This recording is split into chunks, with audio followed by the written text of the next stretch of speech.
Olha, a FENAM e o CIMEP estão realizando um grande evento da área médica, jurídica e social. O encontro acontece na sede do CIMEP e será um grande momento de troca de conhecimentos e experiência com médicos de todo o Brasil participando desse evento. O evento, aliás, já teve início hoje, já houve uma discussão importante em relação a direitos dos trabalhadores médicos, a discussões em torno da saúde suplementar, enfim, um debate que está trazendo para os médicos uma discussão relevante em torno dos seus próprios direitos, da sua atividade, das suas obrigações, obviamente que também, mas tudo isso redunda em qualidade de atendimento para a população no estado do Piauí. Eu estou recebendo aqui no estúdio o doutor Sérgio Luiz Leite, que é vice-presidente da Força Sindical, já está aqui com a gente, vamos conversar com ele. A doutora Rita Virgínia também já está conosco. A doutora Rita, que é secretária-geral da Federação Nacional dos Médicos, a FENAM,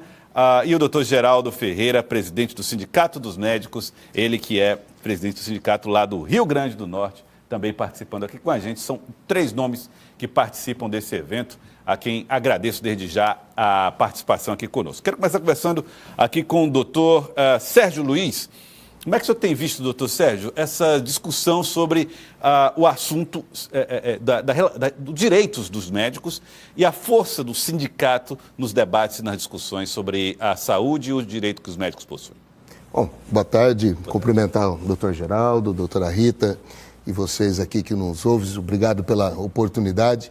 Primeiro, parabenizar a relação desse evento, desse encontro nacional da FENAM, da Federação Nacional dos Médicos, discutindo importantíssimos temas relevantes aos trabalhadores médicos e, claro, à população em geral. E nós tivemos a oportunidade, na parte da manhã, de falar um pouquinho sobre o próprio movimento sindical, a organização dos trabalhadores e com problemas parecidos, advindos pós-reforma trabalhista, que um aumento da terceirização dos médicos no Brasil, um aumento da pejotização desses trabalhadores médicos também, e os desafios que temos pela frente, né? De fortalecer o sindicato, fortalecer as negociações coletivas para dar, logicamente, direito e preservar direito dos médicos. Você chamou de pejotização esse contrato por pessoa jurídica, né? Contrato por pessoa jurídica. Essa é uma questão que prejudica muito os médicos? O que vocês entendem que seria ideal nos contratos? Porque, na verdade, está se abandonando aquele vínculo empregatício da relação de contratação com registro em carteira, com direito dos trabalhadores, com férias, 13º. É o que vocês desejam. Que é o que desejam. É lógico que não é pela totalidade dos médicos, nós temos casos importantes. Mas, desses 550 mil médicos que nós temos no Brasil, tem uma quantidade importante deles que estão tendo seus direitos precarizados. E é isso que a gente tem debatido e discutido com o movimento sindical médico. Doutora Rita, como é que a senhora tem visto essa questão da precarização do trabalhador médico aqui no Brasil? Uma perda imensa para os médicos e para a população, porque a qualidade de atendimento tende a reduzir cada vez mais. Vou lhe dar exemplo de situações de especialistas em rede pública, como cirurgiões pediátricos e nefrologistas, que altamente qualificados, muitas vezes eles deixam a rede pública, saem pelo excesso de cuidado, de compromisso, de desgaste mesmo e uma remuneração extremamente precária, não vale a pena. E hoje em dia, com a perda da CLT, mais direitos são retirados e aí mais perdas.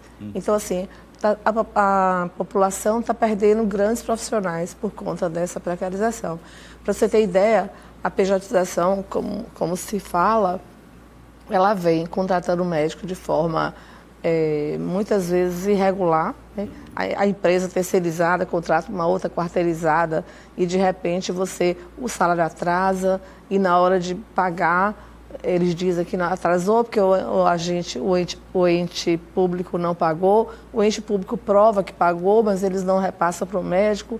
Muitas vezes isso vira, além de um atraso, um verdadeiro calote. Então, isso tem sido vocês nem sabem de onde está partindo, né? Não, da empresa, isso vem sendo reiteradamente acontecendo. Fora que, assim, há um ciclo, uma mudança, uma troca de empresas terceirizadas a todo momento, e quando troca, a tendência é eles quererem manter aquele mesmo valor, se quer, às vezes até reduzir o valor, para poder o custo reduzir, e o médico fica perdendo cada vez mais. Né? Eles recebem reajuste, não repassam para os médicos ficam anos e anos sem reajuste. Uma situação muito difícil. Muito Isso difícil vai comprometendo os serviços. Vai comprometendo os serviços, bastante. E olha, e a gente, o leigo, né?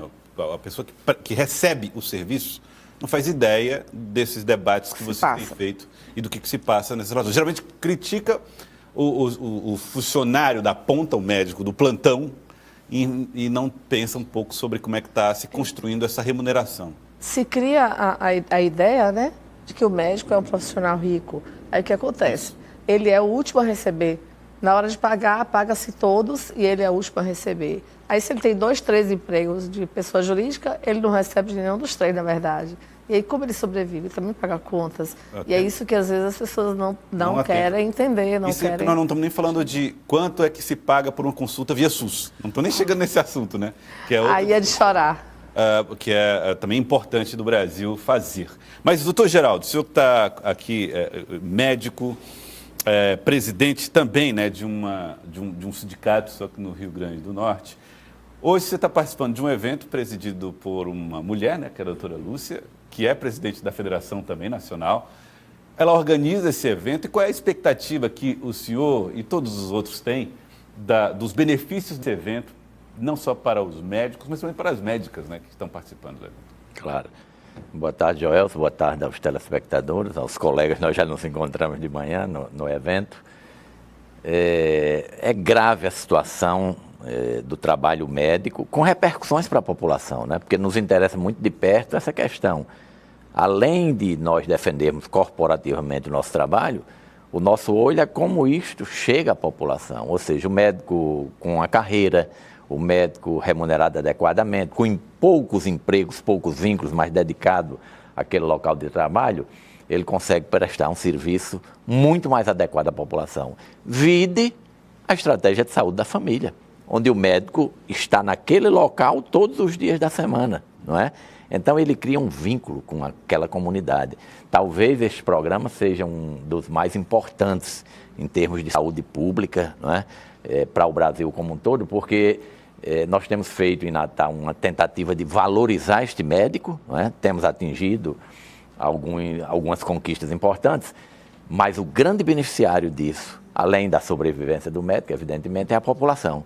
Sim. Porque ganha esse parceiro na defesa de sua saúde. Diferente dessa questão das terceirizações que foi colocada, onde há uma rotatividade da mão de obra e não há uma fixação do médico à comunidade, com evidentes prejuízos. Né? Que conhece a realidade da comunidade, as implicações, às vezes, que a própria comunidade tem para quadros de saúde naquela região, né? Isso tudo também é uma questão que pesa muito. Agora, por que eu acho que é importante, você falou sobre uma coisa interessante, como é que as coisas chegam à população?